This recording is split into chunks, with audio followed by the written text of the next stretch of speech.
She was never invited back.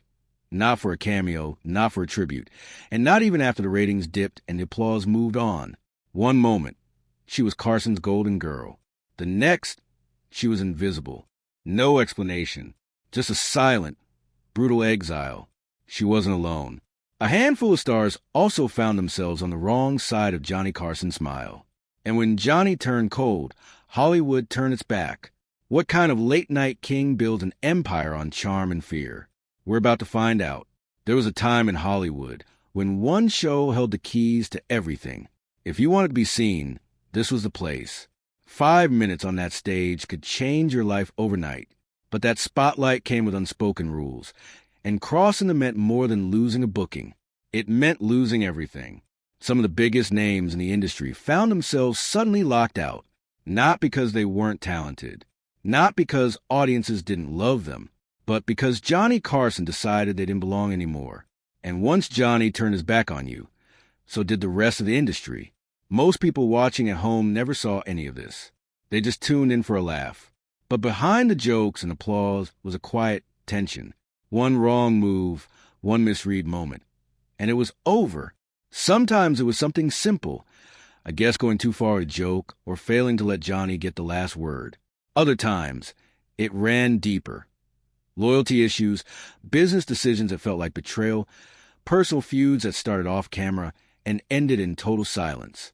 Nobody got called out publicly. There were no dramatic fights or messy headlines. People just stopped showing up. And if you asked around, you got a shrug and quiet. You know how it is? But for those on the other side of that silence, it was devastating. Years of work could vanish with one missed invitation. Being banned from Carson wasn't just bad for your ego.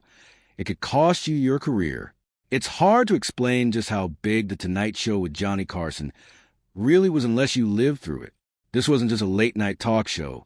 It was a place to be. If you landed a spot on The Tonight Show, you were made. It was as simple as that. Johnny had a way of making everything feel effortless. His sly grin, the way he let a punchline sit for just half a second longer than you expected. He had timing that couldn't be taught. And his beloved character Karnak the Magnificent, dressed like a dollar store fortune teller, holding sealed envelopes to his head, delivered jokes that somehow got funnier the more ridiculous they became. Goofy and weird, but iconic. The real power, though, was in what became known as the Carson wave, the moment after a comedian set when Johnny nodded, laughed, and waved them over to the interview chair. That simple gesture was the Holy Grail. Ask David Letterman or Jerry Seinfeld, and they'll tell you it changed everything. Millions tuned in every single night. This was before streaming, before you could watch clips on your phone. You watched Johnny when he was on, or you missed it, and no one wanted to miss it. Carson didn't just host a show. He invented the blueprint for late-night television. The monologue, the desk bits, the guest banter, it's all his original recipe.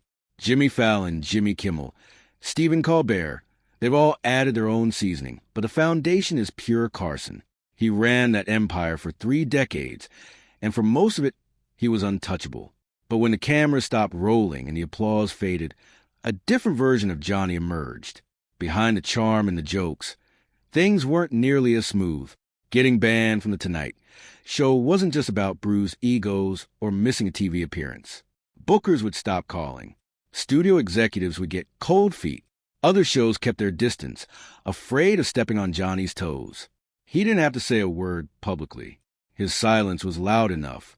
If there was anyone Johnny Carson took under his wing, it was Joan Rivers.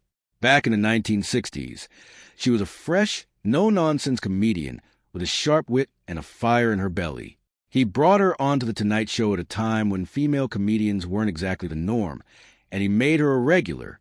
Rivers had been grinding in the clubs, barely scraping by. When Carson first booked her, she slayed that first set. He turned to the camera, grinned, and told America, "You're going to be hearing a lot about this girl." That one line changed everything. Overnight, she went from obscurity to becoming a Tonight Show writer, and eventually, Carson's permanent guest host when he took nights off. To the outside world, it looked like a dream duo. But behind the laughs, a storm was brewing. In 1986, Joan received an offer from Fox to launch her own late-night show, a chance to become the first woman to host a major late-night program. She agonized over the decision. She didn't want to hurt Johnny, but she had learned from NBC executives that she wasn't even being considered to succeed him when he eventually stepped down. So she took the Fox deal. The problem, she didn't tell Johnny first. He found out through the grapevine. The response was immediate and absolute. He hung up when she called, refused to return her letters, and never spoke to her again. She was out not just off the Tonight Show, but blacklisted. Anyone who appeared on her Fox show wasn't welcome on Johnny's couch either. She was like a daughter to him, one former staffer recalled. But once you broke that trust with Johnny, you were done. Joan was heartbroken. In interviews years later, her voice still cracked when she spoke about him. She called him the single most important figure in her career. She wrote him a letter every year, hoping for a response. Nothing ever came back, not even a word. Carson made sure her name was erased from Tonight Show history. For decades, clips of her appearances were buried. She became the show's invisible woman. She later said, "I think he really felt that because I was a woman, I was just his, that I wouldn't leave him. I know this sounds very warped, but I don't understand otherwise what was going on." When Carson passed away in 2005, Joan admitted she cried. Not because the world had lost an important figure, but because she had lost her mentor and the first man who ever truly believed in her. They never reconciled. "I would have done anything to make it right," she once said. "I just wanted to talk, but he wouldn't even look at me." Not everyone was banned from the Tonight Show for something calculated or deliberate. Some people just didn't know when to stop or misjudged the room entirely. Take Bobcat Goldthwait. The comedian's wild, unpredictable energy was his calling card. But one night, he took it too far. During a guest appearance, with Jay Leno hosting, Bobcat deliberately set the guest chair on fire on live television. It was supposed to be a stunt. Instead, it was a career-defining mistake. The network was furious. He was arrested, convicted of arson, fined $3,400, including the cost of the chair, and sentenced to record public service announcements about fire safety. He never stepped foot on that stage again. Howie Mandel's story was subtler. Early in his career, still trying to make an impression, he brought a giant stuffed tiger on stage, an unclear prop, not part of plan, just something to get a laugh. But Johnny hated surprises, especially ones that disrupted the rhythm of his show. After that night, Mandel was never invited back. No angry letter, no formal ban, just silence. Lola Falana's situation was different altogether. She was talented, magnetic, and lit up the stage every time she walked in.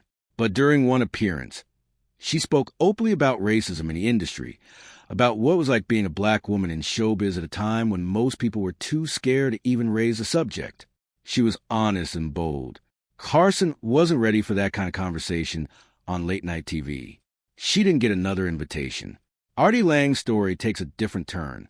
He wasn't banned by Carson. He was banned years later by Conan O'Brien, who cut ties as Lange's battle with addiction made him increasingly unpredictable. At the time, it felt like a punch to the gut. Looking back, Lange says it saved him. It forced him to get help.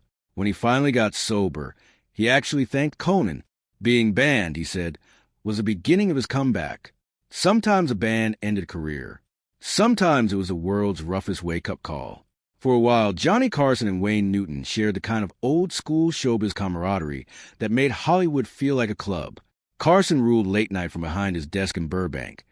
Newton dazzled Vegas crowds with his voice and polished charm. When Wayne showed up on The Tonight Show, it was all smiles and handshakes. Things changed in the early 1980s when Newton outbid Carson for partial ownership of the Aladdin Hotel in Las Vegas. To Newton, it was just business. To Carson, it felt like a challenge, a friend stepping into enemy territory. Johnny didn't confront him backstage. Instead, he did what he always did. He made it material, night after night. Carson slipped digs into his monologues. But these weren't playful jabs. They were veiled insults about Newton's appearance, his masculinity, and his lifestyle. The audience laughed. Newton wasn't having it. Eventually, Newton reached his breaking point. He walked into NBC studios, no cameras, no entourage, found Carson backstage, and told him directly to knock it off. The joke stopped. So did the friendship. Wayne Newton was never invited back to The Tonight Show again. Long before he was a king of late night, Johnny Carson was a skinny kid from Nebraska with a deck of cards and a dream. He was barely 12 when he started performing magic tricks for his family, billing himself as the Great Carson.